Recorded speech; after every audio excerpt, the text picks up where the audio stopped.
Now, what I'm going to do is just take each of those three little areas and talk a little bit about the digitization of everything, globalization of everything, and this sustainable thing. And then I'm going to move into a little bit of my company that comes out of this. We got some time here, but I know, you folks get the basics of the digital revolution and all that, so I'm not going to talk to you the way I talk to other kind of crew. I'm going to talk at a pretty sophisticated level here. But there's a few developments in this space that I think you really got to tune into that a lot of people who think they know what's going on here are underestimating. And I think it has a lot of impact on innovation, frankly, that I want to talk to you about. One is this digital revolution has a lot of running room in front of it here, folks. As much as we think it's really changed our lives, and it has, it's just kind of mid-stride right now. It's starting to get going. I'll give you one example that just kind of throws it kind of in perspective. It's like if you go back into the 70s, basically the first personal computer started basically late 70s, right? That was the kind of Apple II computer was basically 78, 79, I think. We probably remember this, but maybe you guys don't. But basically, that was the beginning of the personal computer era, say, is late 70s, 78, 79. 80 is roughly to think about it. The fastest, the most powerful supercomputers at that time were essentially measured, in, still to this day, you're measured by megaflops, essentially, 150 megaflops, but it cost you about 31 million bucks, and that is it. That's the size of it, and you had these kind of guys running around kind of geeking out on it, right? The iPad 2 is faster than that, and it costs basically 500 bucks, and that chip was flipped into the iPhone 4S, and essentially you can get it for 199 bucks. So essentially what we've seen in basically the 30 years of Moore's Law and the digital revolution is essentially these things are become $31 million supercomputers, right?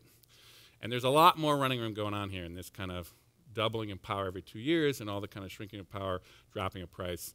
And this is basically going to play out another 10 years or so. So anyhow, there's a lot of kind of just, oh my God, this thing is still kind of chugging and it's still starting to move through all these different tools. One piece just to kind of give us perspective.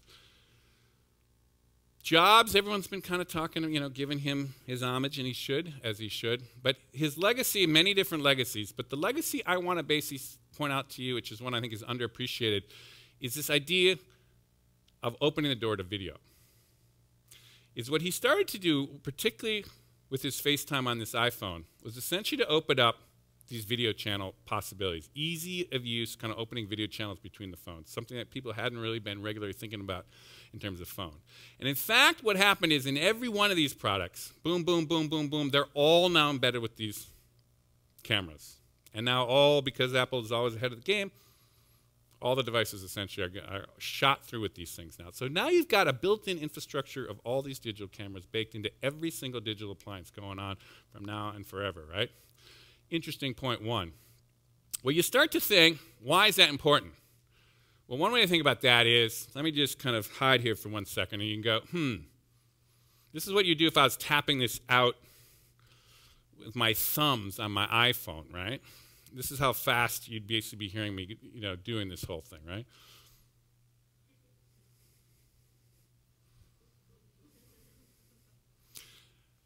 In other words, we've basically spent a million years figuring out how to communicate subtly, with power, with emotion, with kind of drama through our faces. And we've spent about, maybe 10 years figuring out how to do it with our thumbs. I'll tell you, we are a lot better at this thing. I mean, the amount of kind of information you can move through video and through just looking at someone is huge compared to what you can do in this. And essentially what's happening is the digital age is going now from textual digital age to essentially a video digital age. And that is a huge, huge shift. And it's going to have a lot of big repercussions. And that brings up the next down generational kind of crew of innovators here, the Google guys. And I want to focus on the one thing that they're really doing that's really interesting here, is essentially around video. So the big problem with digital information was essentially that's the amount of information it takes to go with text, that's an image, that's video. Video is huge. A lot of information gets moved, but you need a lot to actually move it, right? So we had to wait for this incredible shift, which was agonizing for those of us in the early days of the 90s here, of the shift of the building of the pipes.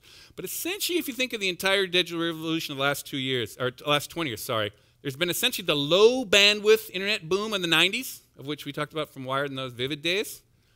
Anything to do that could come across that low bandwidth internet text and photo, did so, and it disrupted everything around that, including newspapers. What took is you needed essentially this pause. There's a little bit of it was the dot-com crash, but part of it was also keeping building the pipes out. And then the next big files that came through were the audio files. Who got hit next? The music industry, Napster and all that. The next biggest files, television file or video files. Who got hit next? YouTube hit basically television. And only now with Netflix and others, we're starting to get basically the film industry getting disrupted. 20 years it took, building out the pipes. Ultimately, the whole place went digital. That's essentially, in a nutshell, what happened. Now, though, what's interesting is if you look, this is kind of a geeky one, but it's worth here to watch here. This is essentially the traffic on the backbone of the internet from that same period, 1990 to 2010, basically the last 20 years. And in the early days, this is the percentage of traffic, right? So, for example, the web didn't exist in the early 90s in our day. And so there's no percentage. And then it kind of built to about 2000, about half of all web traffic was essentially the web, right? And FTP, do you guys remember that thing? You probably don't. But anyhow, that was a big deal. Emails kind of hung in there as a little bit. Peer-to-peer. Anyhow, this is the story I want to tell. What happened here? 2005, you basically get YouTube. And look what happened. By 2010, half of all traffic on the backbone of the internet was already video. Half of it. 2010. What's really interesting is Cisco, of all people who does all the routers on the internet, they've now predicted that by 2015, just a few years ahead here, 90% of all traffic on the internet is going to be video. Basically, now these are huge files, so that's why they're taking up a big chunk. And that doesn't mean the web will go away to nothing. There'll still be a lot going on the web, as rich as it is. But the percentage, the bulk of really where all this information is moving into video. And so as you got to start thinking, interesting. What's going to happen when that happens? Now, meanwhile, just a couple numbers here. Just people get this, but it's it's just listen to the numbers. I mean, some people don't really understand. You understand that YouTube's a big deal, but YouTube did not exist in 2005, right? It was just formed, right? And when it was first starting to go, you'd have maybe 8 million views there, right? And when it first launched out. Today, basically, every single day, 4 billion videos. 4 billion videos. There's only about 7 billion people on the planet. 4 billion of them go out every day on YouTube. Now, somebody's watching more than one, and you guys might be doing that. But the idea is just an extraordinary number there. And if you flip it around to actually uploads, again, the same thing happening. We're already seeing 48 hours of video going up every minute. And to put that in context, more video goes up in 30 days on YouTube than all the TV networks produced in all the different, in 60 years. I mean, and it's going, and that's only one video site. And it's going up. So again, I'm just trying to kind of get a little texture of where this is happening. Skype, this is the next thing is the two-way. Well, what's going to happen with Skype? Well, we watched all the way to 2010. By 2010, it was already up to 500 million people doing Skype. And now what's happening, and this is a big shift and something that my company is actually really involved with here. Group video. Apple started, their offering was essentially this FaceTime, you get up to 4 people. Skype, with a premium account, you now get up to 10 people on that. And Google Hangouts are now up to 10. This is follow the money in Silicon Valley. It's something you should always keep an eye on. All the biggies. And who bought Skype? Microsoft for $8 billion. And Facebook is now trying to use Skype in their offerings. Anyhow, this is a big, big deal. And again, think about those numbers, think about those projections, think about where this is going. Group video is a big deal.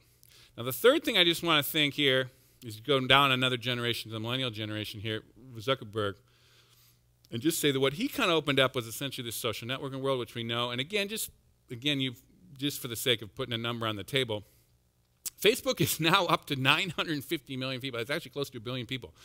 I mean, in terms of the world, when you talk about 1 billion people, there's like the Catholic Church, there's the Muslim kind of faith, and then there's Facebook, right? I mean, there's not China, or there's China and there's India, and then there's Facebook. I mean, billion is like a big number. And there's no peasants on Facebook, It's crazy. And they were adding about 700,000 a day. So anyhow, I just want to say big numbers, crazy things going on there. But what's interesting is, I would say it's not Facebook. They opened the way to this social networking. But the key thing is, and I'm a little bit biased on this, but I think Google Plus is the one to be watching here. And the reason is this, is they've actually roughly emulating what you can do in social networking through Facebook. They're integrating with that very powerful video kind of applications there. And ultimately, they've integrated it with their very intuitive Google Docs. What that means is you can now start to do very serious collaboration. And this is an innovation, so start thinking. What's that? Sorry? That's all of us. That's all of us every day. Okay, that's, that's exactly right. Now, why is that important? And you guys are all the innovators, right? The Holy Grail, since these early Wired days, is how do you get a physical meeting, everything you do in a physical meeting, to be virtual? Because that starts to get really interesting. And so we had all these basic attempts at, adding on to the phone conversations that, instant messaging, all that kind of stuff. And then we basically got to a point where then we started all these biggies started to integrate these things and say, okay, well, can we get it all in one way? And then we had startups like Jive and all these trying to integrate it and make it more and more and more. Google Plus is in this kind of continuum. What we're basically heading towards very shortly here is essentially this part where we get the virtual meeting being almost as complex, where you can do almost as sophisticated work virtually as you can do physically. You still can't get the group hug and go drinking with your buddies after the playing. But this is not far off where that thing, 10 people around the table sharing documents, you can do very fluidly in a virtual world. And just to do one little thing, just a little break here, I just want to show you this one thing. I don't know if you've seen this, but it kind of gives you a little glimpse where I can see where you can start to see where this aggregated video with a lot of people starts to really get interesting. And this is this guy, Eric Whitacre. I don't know if you've seen this, but he basically is a guy, a composer, who's basically used YouTube to audition people to sing in his choir. And he chooses them one-on-one, and then he basically gets them to do their piece, and then he aggregates, not in real time, although this is coming, he aggregates essentially the experience. I'll give you just one little clip of this just to see how he does it.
It's kind of cool. I don't know if you've seen that, but he's actually done a few of these, and he's even got more. He got 2,000 people on one of these in one of his latest ones.